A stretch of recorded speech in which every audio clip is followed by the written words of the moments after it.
2 weeks between games. What do you think of the tempo here tonight, Sheldon? Yeah, I thought it was good. I thought we had a good first period. We weren't sure what we were going to get there, but yeah, I thought our guys were good. It was a good hockey game. Proud of your club, given the pushback that you saw in the second from them, and then your guys were able to answer back in the final 20. Yeah, definitely. We're obviously not happy that we gave up our lead in the second period there, but got a huge goal there before we go in for the intermission, and that gives us a much better opportunity in the third period, and you're feeling a lot better about yourselves. And I thought, for the most part, we played a really good third. Once we got our lead, I thought we took care of it pretty well.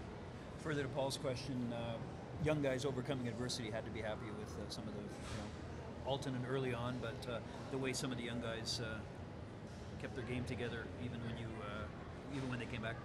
Yeah, you know what? This series is is going to be a 4-line series. They're a very deep team. It's the Utica team we played was deep. This is a deeper group. They're going to use everybody. So we're going to need to use everybody if we're going to be able to play at a high level all the way through. So I thought the Brooks line gave us some really good shifts and got better as the game wore on. Obviously, Brooks scored us a huge goal. And they got, they were able to play consistently through the third period there for us, and that really helped our cause. So we're going to need more of that.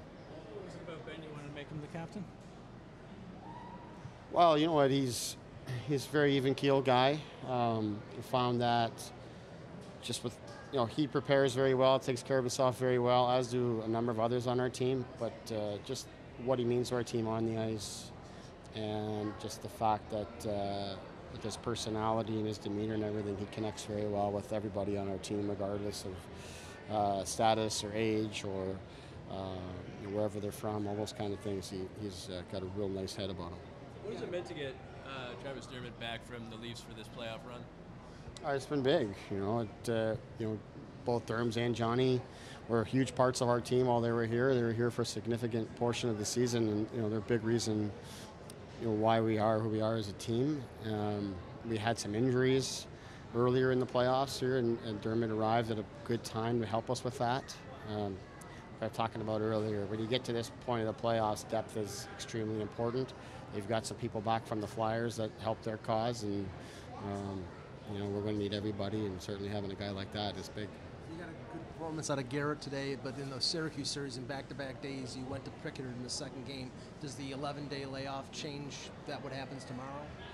I'm not sure the 11-day layoff affects anything, but Picks has shown that he's ready whenever we need him, and he did a great job for us last series. We'll see how we get through the night here and how everybody wakes up tomorrow, and we'll make a decision for the game. How important is it for Alton to show not just he can play at 5-on-5, but use him in special teams as well, in terms of what may be expected of him next year? Well, I don't think it has anything to do with next year. I don't think anybody's here thinking of next year.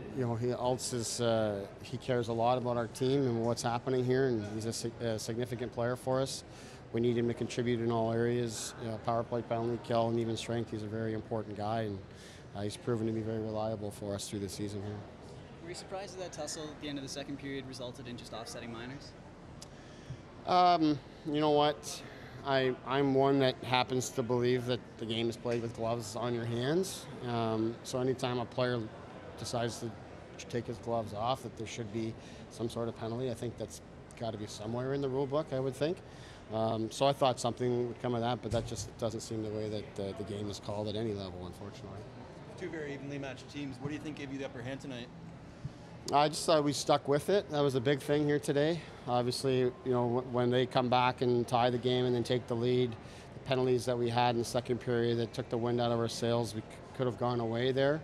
But we stuck with it, and then I thought played some of our best hockey in the third period. You guys are up by one with like 2 minutes left in the game, and you're still pushing the forecheck, you're still attacking, when maybe some other teams would maybe turtle, get more defensively. Is that something that I guess is tailored to this team specifically, or is that something just part of your systems that you like to employ?